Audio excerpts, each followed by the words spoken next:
Yeah. Cool. Got it. Okay. Thank you. Go ahead. Okay. I'm going to go ahead and share my screen and pull up presentation number 2 for today.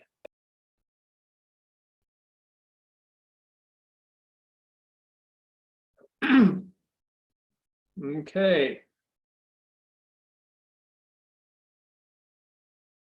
I don't know whether we have anybody in here who's not an SWCD or a nonprofit, but I put this warning up here. When I go over some of the legal requirements, I just want to mention that they're for public agencies and they don't necessarily apply to nonprofits in case we have any of those on our call today. But the procedures I'm going to talk about in general for getting your organization prepared are applicable to both. I also like to just start with the definition of advocacy, because this term gets misused and confused an awful lot. And I think of advocacy as a very broad term. And I just put a definition here that in this context, this is what I think of it. Anything that's influencing or attempting to influence governmental laws, regulations, policies, procedures, and political campaigns. And as we'll see later, political campaigning and lobbying are subsets of advocacy. But advocacy is broad and it can apply at any level. Okay, so the topics we're going to talk about today is OECD procedures. Internally, how do we advocate? A little more on resources. Jan mentioned some of that earlier. I'll spend some time talking about the model advocacy policy that we have at OECD. And then fourth, we'll talk about some of the legislation that's coming forth in this session right now. We've got a few things highlighted. Jan, I've got one slide in here for you to talk from, and Jason, I've got a slide for you to talk from too, if you want to, when the time comes. So the procedures, we do have a advocacy policy and a committee charter. These are documents that were prepared a couple of years ago, but they are pretty darn important in making sure that OECD, when it takes actions, are doing things that really represent the whole organization and proceed in an organized manner. They provide the authority to advocate, basically delegating that authority from the board so that the board doesn't have to take every single action on advocacy. It includes protocols for representing OECD when you're out there acting on behalf of the organization. It includes how the advocacy committee should operate, and also very important is it specifies how our position statements are going to be developed and used. So if you want to dive more into detail on the background of how we work internally at OECD, those two documents are pretty important, and they're on the website. Briefly, authority to advocate starts at the board of directors. And I mentioned earlier, we do have our advocacy committee, which is where a lot of stuff happens. The executive director is by default on the committee, and myself, the committee chair. Then we have kind of two tiers. We have core committee members and then just other associate committee members. The core committee members are just a very few of us who have really been involved for over the years and are really committed to it and have some experience. And if we ever get into the point where we really need to make some hard decisions, the core committee members will be involved in that decision making, whereas the remaining committee members might just provide input, but they wouldn't technically provide a vote if we ever got to that point. We also have a board liaison, Terry Craig Rigsby, who's appointed there, and she serves on the committee. And our committee is here to track and research issues, lead development of the position statements for board approval. And we did that last year in 2022, and we have a new set of position statements that were approved in the fall. We also provide oral and written testimony in both legislative and regulatory forums. This training is another example of something that's delegated to the committee to do this so that our members can be informed about how to go forward. And we have to prioritize our advocacy to match our resources. We can't do everything, so we've got to say this bill is high priority, this is low, we're going to put our time on this. And yeah, it'd be nice to get to those other things, but we just can't do it. And then communications is also important, so people know what we're doing. So again, how the process works is the OECD board appoints the chair and board liaison, and then the chair and executive director jointly appoint committee members. This is really an informal process. To date, pretty much anybody who's wanted to join, there's no formal appointment. We get you on the list and we get you informed. The core committee members, they'd be called on if we have any hard decisions that really need some decisions on that. Position statements, I think, are hugely important to our advocacy effort. They reflect the positions of soil and water conservation districts. And we try to make sure that these position statements really do have a common thread between the positions of all of the districts, because we want to represent all of the districts. They serve as a very important guide in our advocacy. And as I mentioned before, they were just updated in the fall of 2022. They're on the website, and if you haven't seen them, I'd suggest looking them over. I think they're a really good resource. This is just a really simple example of a position statement. OECD supports the use of voluntary conservation and its approach to conserving our natural resources. You can see pretty much we all universally agree on that. And this is a very simple one. Some of the other position statements require a lot more detail in the text that's in there.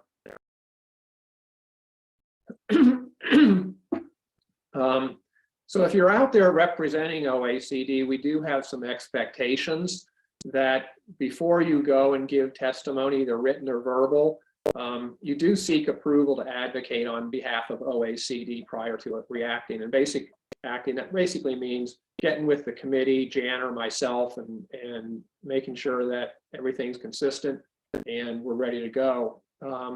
Have your written communications and testimony reviewed in advance. And yeah, that also falls back to Jan and I. We will do the reviewing on that. Once you've given testimony or submitted it, communicate what you've done. Make sure that we have copies for our records about what's happened. Very important, be consistent with the OECD position statements. That's why you need to review them if you're going to be out acting on behalf of OECD. It's also very important to be clear of who you are representing. Sometimes the legislators will recognize you from your own district or from other things that you may have done with those legislators in the past. So when you're speaking to them, be clear about, yes, today I'm representing OECD, or today I'm not speaking on for behalf of anybody else besides myself. Very important to be clear about that.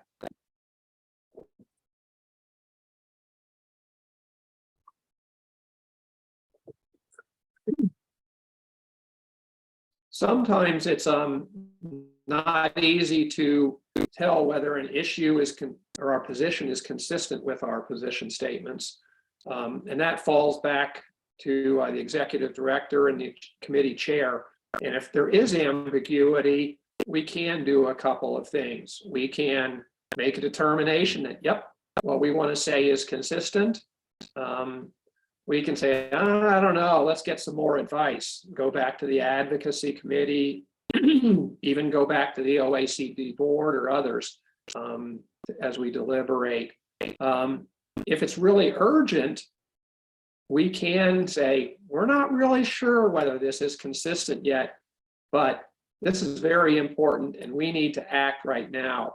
And so in an emergency situation, we can do that and then follow up to the OECD board with the actions.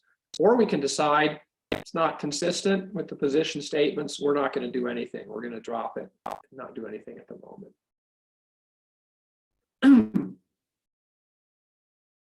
So OECD resources, all members of the committee should be staying up to speed with what's happening.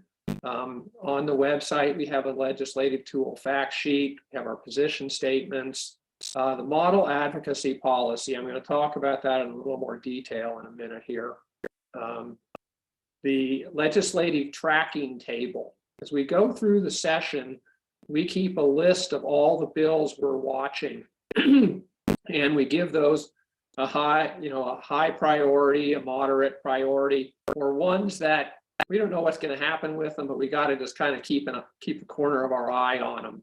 And on that table, we also keep track of which committee it's in, which members of the committee are in charge of tracking it and following through, and our position. Do we support? Do we oppose? Are we neutral on the bill? Do we oppose unless amended? There's a number of positions we can take. We also have available past OECD testimony. Many subjects come up from one session to the next and keep going over the years. So sometimes it's useful to look back to what did we say a couple of years ago when this came back before. And of course, this whole training is a resource available to folks too.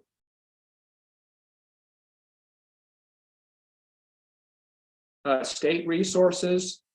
I like to point to the guide to lobbying in Oregon. Oh, I didn't get this updated. Actually, it's not under revision because it was recently updated, so it is available now. It is available now. It's a really good source if you need to find out more information on lobbying laws, regulations, and so forth. And then Oregon Secretary of State has information on political campaigning.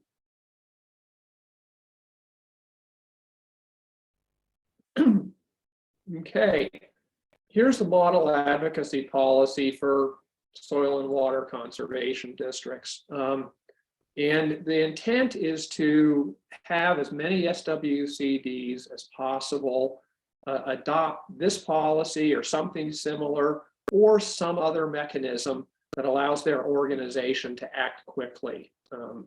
We need to streamline our advocacy. It's very cumbersome when, oh, we got to get in a letter, but we can't get that letter until we go to our board. Oh, our board meeting isn't for 3 weeks. You missed the deadline. And this policy is really intended to allow SWCDs to move quickly and efficiently. The policy separates advocacy into a couple different categories: political campaigning, lobbying, and just other general advocacy. The reason being is because political campaigning and lobbying have very clear and distinct laws and rules about what you can and can't do. So the policy lays out those do's and don'ts. So the staff and board members for an organization will have it right there in front of them. The policy also calls out the role of position statements. It gets to delegation of authority. And so if you use it, it really can make your organization efficient. It can be modified to fit individual needs. I know a couple of districts have adopted it. At Jackson, where I am, we have adopted it. Pretty much as is. I know Illinois Valley has adopted it as is. And I understand that Clackamas took much of the content, but felt that it was, it's my understanding, felt that it was a little bit long and wordy and abbreviated it. And I admit that it is long and wordy. There's a lot of background information contained in there, so people who want to implement it can understand some of that. But it does make it a little bit cumbersome to include all of that in there. But anybody can modify it to fit their needs. It's just a starting point for folks. Okay, a bit on political campaigning.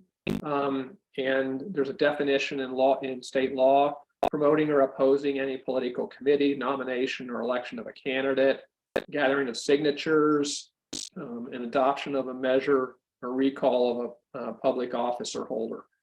This is basically taking action on anything that is subject to a vote of the citizens.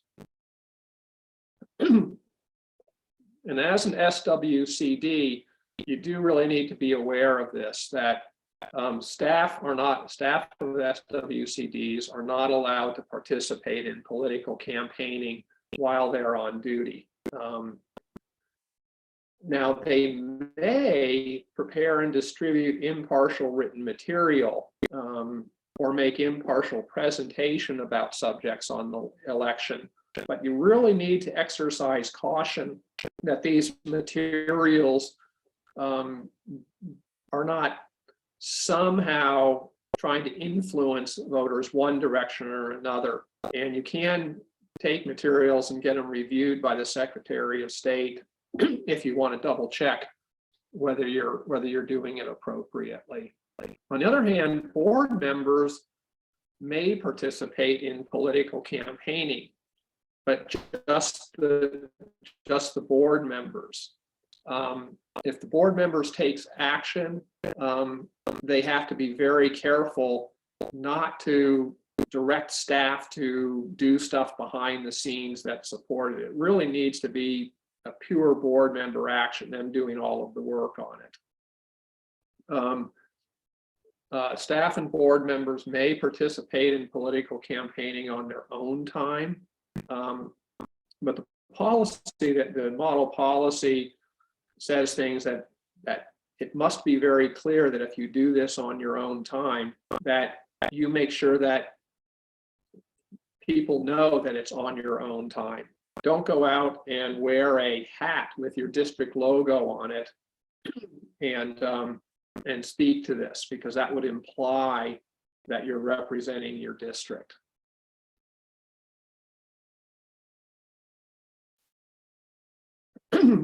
Okay, turning to lobbying. Lobbying means influencing or attempting to influence legislative action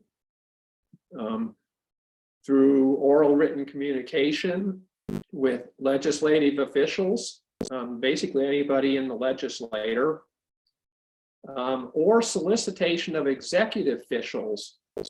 So executive officials are in the executive branch, but if you're talking to them, and trying to get them to influence legislation indirectly, you are actually lobbying.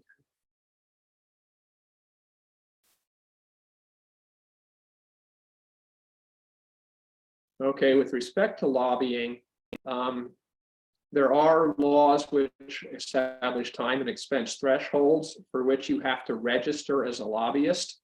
This really does not come into play very much for SWCDs, board members and staff, because we rarely will reach those thresholds.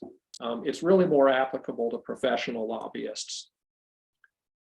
However, if you hire a professional lobbyist as an SWCD, that professional lobbyist must register, and the SWCD is required to file reports on the lobbying action also. So if you go that direction, just make sure you know what you're getting into.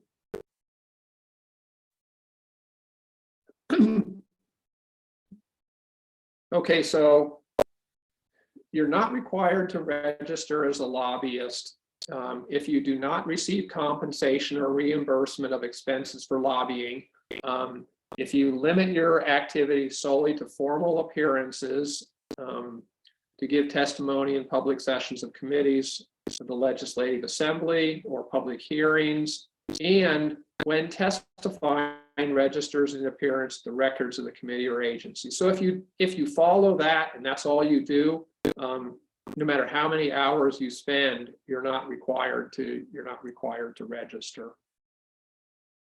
In addition, for district board and staff, if you spend less than 24 hours in any calendar quarter lobbying, or less than $100 spent on lobbying, you do not have to register. I'll talk, the $100 is the amount being received by the person being lobbied. So if you have to fill your tank up with gas to get there to lobby, that doesn't count towards that $100 because that's not any value that's received by the person being lobbied.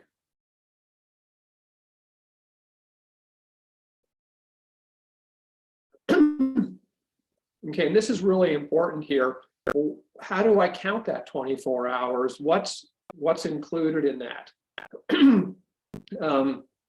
And it does not include time researching, reviewing, and analyzing legislative actions. So if you look at a bill on OLIS and pull it up and you spend a couple hours analyzing it, developing positions, even writing the letters or preparing testimony at your desk, that does not count towards those 24 hours. What really counts is the time you are spent with the legislator or in a legislative forum actually delivering your ask. So you can see that's pretty hard to get up to that 24 hours. If you go to the legislator and you give 3-minute testimony, that's not very much time. It takes a lot of testimony to get there. If you are providing purely factual information to a legislator, and you are not making an ask or not trying to influence them one way or another, that is not lobbying. So you may have a legislator come to you with a bill and that they're trying to figure out what to do with and say, hey, can you give me some more background on this? And if you just give them background, you're not lobbying. But if you do anything that tries to influence them one way or another, you are lobbying. And I just put this up here because there's many other ways that we can advocate besides political campaigning and lobbying. Anytime we're on a rural advisory committee or working with our executive branch on rules, we're not lobbying. If we are working at a local level with your county or your city on their own laws, rules, and policies, you're not lobbying according to the state definition. That time doesn't count towards the registration and the legal definition of lobbying.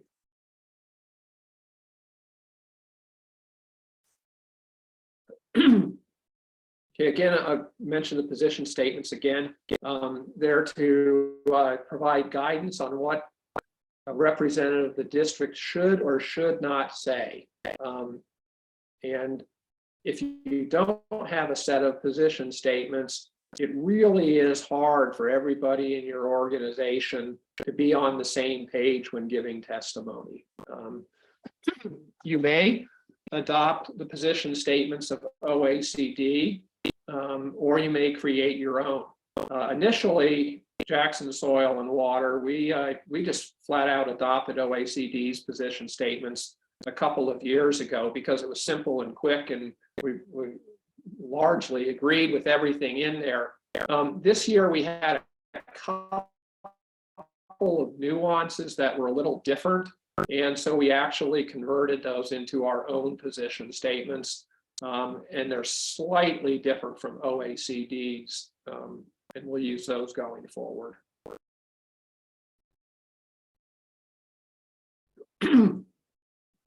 Delegation of authority is very important.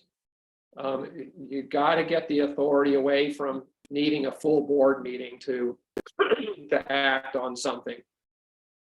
Just can't wait for the next month in many cases. But when you delegate the authority, just with any form of delegation, you need to make sure you have sideboards and parameters on people acting, what they can and can't do. And one of the things obviously is whatever you say has to be consistent with the position statements.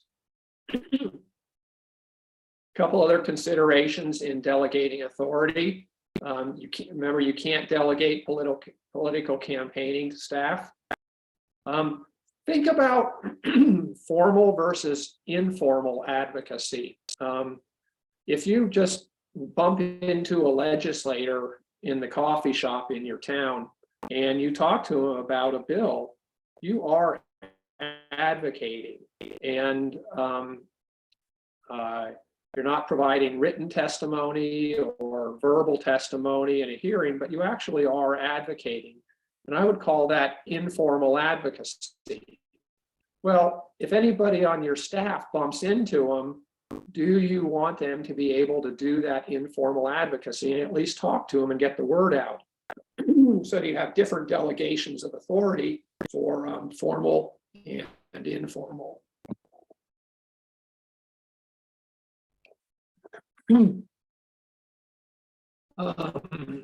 Excuse my voice here.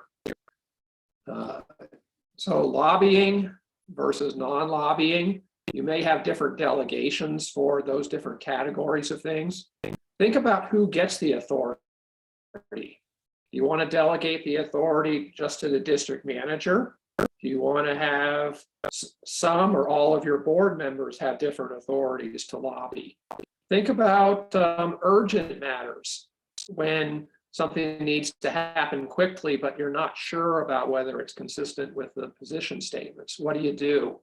And of course, when you delegate authority, you ought to have responsibilities for reporting back. So if anybody does act, you know what's happening.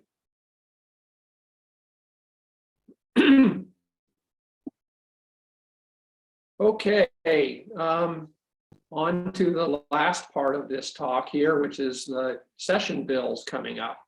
And the first slide, Jan, this is yours, because these are 3 bills that you're taking the lead on here.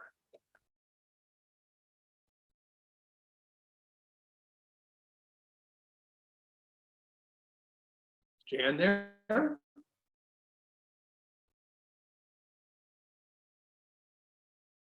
I don't Looks see all like, the- yes, she's gone.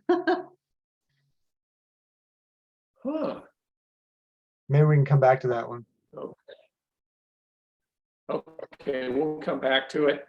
Then Jason, why don't, this is really yours. If you want to talk about this a little bit more, go for it. Sure. So this is the Wildlife Habitat Conservation and Management program that ODF&W has. It's the tax deferral program that basically allows landowners to manage for habitat without losing a farm or forest deferral. It's a third type of deferral that allows them to do that. So it's been unavailable in our area. So we've been working with ODF&W for the last 5 years to try to get this program started in the North Willamette Watershed District. And we've made some progress with them, and their chosen pathway is to change to the legislation for the program in order to basically change the monitoring component to be monitoring as they decide to do so, instead of being mandated to monitor. So this bill has been introduced by ODF&W, and requested at the request of OECD, and is in front of the House Ag and that, I can't remember the entire name of it, Ag, Natural Resources, Water, and something else committee. It's in their docket, and they've actually asked us to do some testimony on that bill, or asked ODF&W to provide testimony next Tuesday. So we're kind of under the gun on this a little bit. But it's one that if folks in other districts are interested in seeing that special assessment for wildlife habitat be available in their counties have to opt in. So your county may or may not have opted into the program. I think there are 18 counties that are opted in. But if you are supportive of seeing that program be available, then this bill will help ODF and W be able to administer it, whereas right now they just don't have the capacity because the monitoring component is too big. So, so yeah, there's some other things in there as well. It provides prioritization for habitats, so that not just any habitat gets kind of raised up and gets first shot at getting enrolled, which is a good thing too, because a lot of times smaller properties have been enrolled, like 2-acre properties that don't really do a whole lot for habitat in general. This helps them focus on the ones and invest the capacity on the ones that are going to be more impactful. So I am willing to provide some text for this if you want to have that at your district. I provided it to Jan over email about, I don't know, a half hour ago. And if you have other questions about this bill, I'd love to talk to you about it now. It's a committee bill, so I'm thinking it'll move through this committee hopefully quickly and get passed, and then we'll see what happens after that. Jason, is it like an easement program or? It's not an there- easement program. It's Oh. basically it's a tax deferral program. So just like the ag and forest deferrals that are available in all the counties in the state, where a landowner can meet some minimum requirement to be justified as ag or forest, and then they get either a reduced or different assessment of their taxes. This is very similar in that it provides a similar deferment of taxes if they are managing to a wildlife habitat plan that is developed and approved by ODF and W. So we So they could have this in addition to a farm deferral, for example, or? Not on the same specific land, but in different parts of their land, they could carve out part of it as a habitat, part of it is as farm, or all of it is habitat, but you can't combine them on any specific part of the property. Oh, okay. So a lot of times landowners, like for instance with oak, landowners that want to manage for oak basically lose their deferrals for farm or forest because it doesn't meet the forest stocking rates, and it doesn't meet like the income requirements for ag generally managing for oak forest or oak woodland. So they lose their deferrals and get assessed back taxes. So this is a way for them to still manage for habitat but not lose their deferral. Oh, yeah. Okay. Yeah, totally. So we're part of the new East Cascades Oak partnership work, and this could be something they utilize in Oregon anyway. So it's pretty critical for us. We have a lot of landowners say no because of the thought that they might lose their deferral. So they won't do the oak restoration because they just can't afford to lose their deferral. So yeah, it's a pretty critical tool, and one that is identified in all the regional oak efforts as needed for oak restoration throughout the states.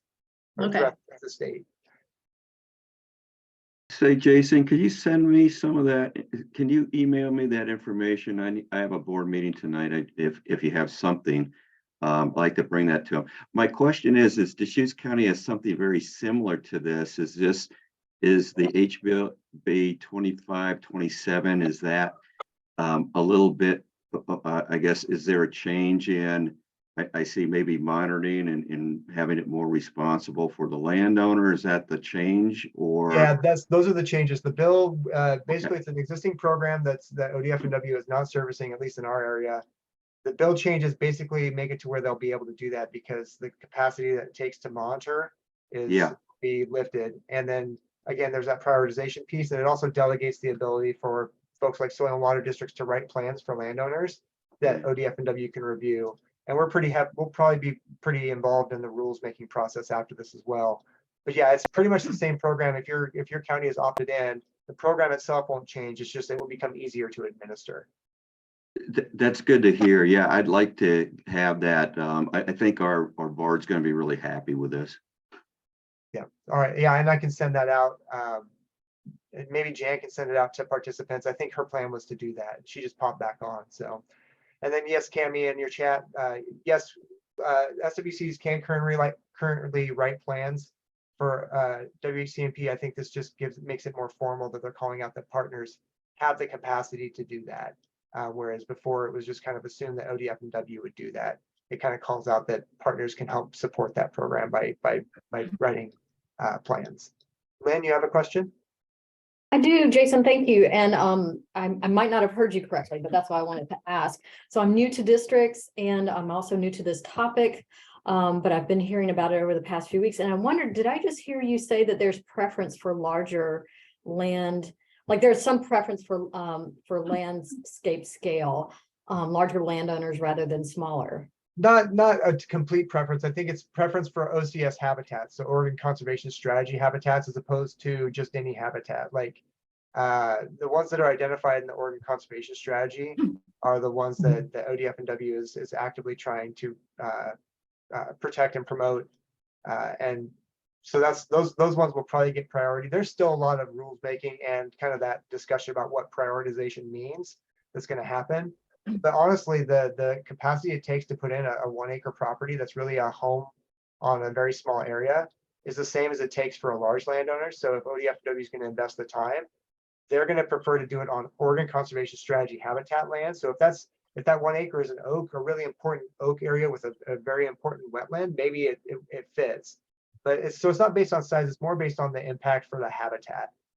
So I just want to clarify, I mentioned big versus small, but it's really more impactful for habitat versus less impactful for habitat, and really focused on the Oregon Conservation Strategy. Completely understand. Thank you. I work in a more urban area, and I just didn't want to lose sight of the impact of aggregation of smaller properties as well. So yeah, no, we have that concern as well. We have a lot of smaller acreage landowners in Clackamas County, and I'd hate it to be to where landowners want to enroll and do good work, but they aren't able to do that because it's not a priority. So yeah, we're on that as well. I don't want to completely shut out if there's capacity to let some of those folks in. thank you. So Jason, I had to switch computers, but I Oh, plan no. on sending out the information that you share with me today. And I'll call the committee after we get off this webinar and find out what kind of hearing it will be. Okay, awesome. I am going to also meet with Sarah Reif on the phone this afternoon from ODF&W and just kind of get their sense of what the request was as well. So maybe you and I can Right. follow up if you're going to be at the meeting this afternoon. Yeah, I'll be there. Awesome, thank you. Okay, Jen, I moved back a slide here to give you a couple minutes to talk about these 3 important bills that you're going to be tracking. Sure. Probably the most important one we're tracking this session is Senate Bill 530. That's the Natural and Working Lands Climate Solutions. And it sets up a state program for carbon sequestration on both natural and working lands. One of the main goals of this is to define carbon sequestration as a policy of the state, since it isn't at this time. And it will include definitions of working lands and other items, and direct state agencies to offer programs and provide incentives. It also provides for setting up an inventory of natural and working lands opportunities. And it supports an advisory committee to the Oregon Global Warming Commission. Right now, I'm on that advisory committee. They already started it prior to the legislation. We're working with several technical teams and moving the process forward. There will be general fund dollars, and those will be able to be used as match for funding from federal programs, as there's a big federal investment coming down the road. And we want to make sure that the natural resource agencies get that. The second bill is House Bill 2998. That's the Healthy Soils Initiative. That bill was requested by one of our partners, ORCAN, the Oregon Conservation Agriculture Network. It sets up a committee and a program at ODA to provide oversight on the program that ODA establishes. There will be a soil health program at ODA to provide technical assistance, and there will be incentives for farmers and ranchers to develop those practices. I think it will be good because it will help farmers become more resilient during drought, and it certainly looks like drought is continuing. It includes coordinating roles for OWEB, for OSU, and also for soil and water conservation districts. So funding for this program will go through the Oregon Agriculture Heritage Program. And there's about $500,000 that comes to technical support from soil and water districts besides the actual grants. So the last piece is the Oregon Agriculture Heritage Program funding. We're seeking $10 million in the session to continue that program. It provides state matching funds for federal funds for conservation easements, but it also provides funding for conservation practices. And so this will be a place where carbon sequestration could occur with incentive funding. Given the status of the state budget, I think we're looking more at being able to hopefully get 5 million instead of 10, but we'll see what can be accomplished with that. And that's all that I have. Thank you, Stan. Okay, and I just have a few other things that we're watching here. One of them is place-based planning. Water Resources has been studying, have been doing some pilots on place-based planning, and there's been some task forces out there to try to figure out how to do this efficiently. And we expect to see a bill that OWRD is pushing forward on that. Haven't seen the bill number yet. We know there's a drought relief and resiliency package. It doesn't have a bill number yet, but we know it's coming because it has an LC number. For those who don't know, an LC number is established very early on as the bill is taking form, but then it moves from an LC to a bill number as it actually gets dropped into the chambers. We know there's a bill on water reuse, which is basically recycling from wastewater treatment plants, trying to promote that throughout the state. That's coming. They're also looking at a water czar, as it's called, putting somebody in the governor's office to oversee and coordinate water activities throughout the natural resource agencies. Because ODA, ODFW, DEQ, and others, they all deal with water at some level, and that's the intent of this. We'll see a bill on water management technical assistance, so that might be some funding opportunities for districts. There's also a bill that's trying to get money to communities benefiting water infrastructure investments. Basically, this supports clean watersheds for drinking water in there. So there'll be some funding for that if that bill goes forward. Water rights is, we're going to see a couple of bills dealing with a couple aspects of water rights. One of them is split season leasing. Right now, you can lease your unused water in stream if you give it up for the entire season. OWRD wants to add more flexibility that you could do it for part of a season. And that's partially a way to protect your water right. So it expands that program. There's a couple bills out there that want to eliminate the exemption for watering of livestock. We saw these pop up in the past sessions. They didn't make it very far, but as I see it, these are really intended to shut down large CAFOs, confined animal feeding operations. It's a backdoor way to inhibit some of that. There's another bill, HB 3021, that if you conserve the water, it prevents forfeit of the water. So that's also trying to allow people to hold on to their water rights a little more securely.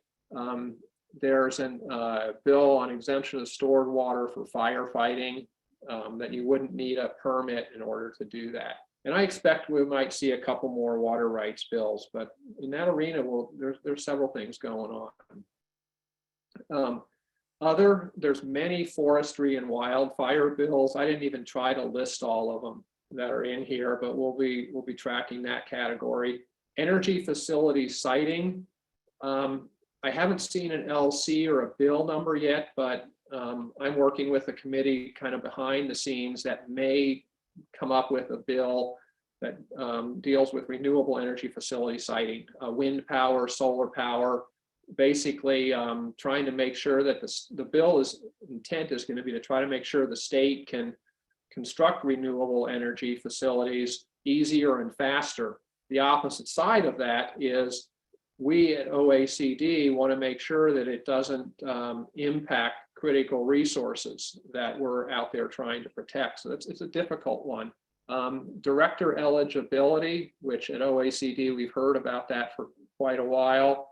SB 775 just got dropped last night, which is on director eligibility.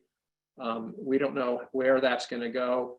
OECD will not be taking a position on director eligibility as far as I know. So that will be left up to individual districts to decide what action they want to take on that. We will also be supporting natural resource agency budgets.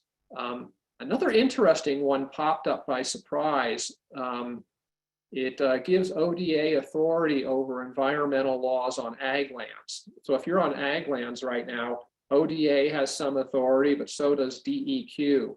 And it looks to me like this bill takes the DEQ and puts it on ag lands. I haven't dived into it enough to really know what exactly gets transferred, but we need to look at that one closer.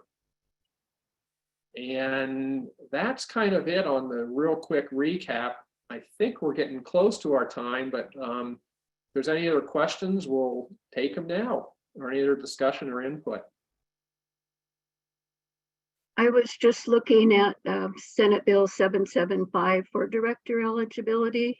And what it has is a blank for population numbers that it would only apply, the changes would only apply to districts with a population of X number or larger.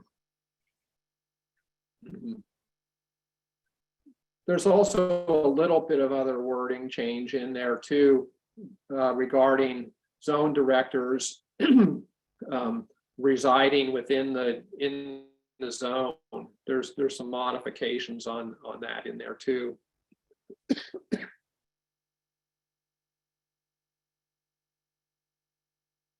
Okay, any questions from anybody? Thank you all for keeping such good tabs on all this stuff. That is a lot of work to go through all those bills, and I find the language confusing and hard to follow, so good job.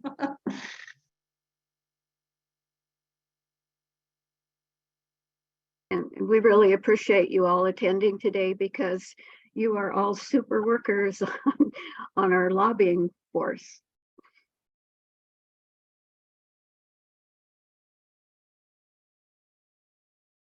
Okay, I'm not seeing anything else, Jan. Are we done? I think we are. Looking forward to hearing all the updates coming along. So good luck down there in Salem. Yes. Bye. Bye-bye. Bye, thanks, everybody. Thank you. All right,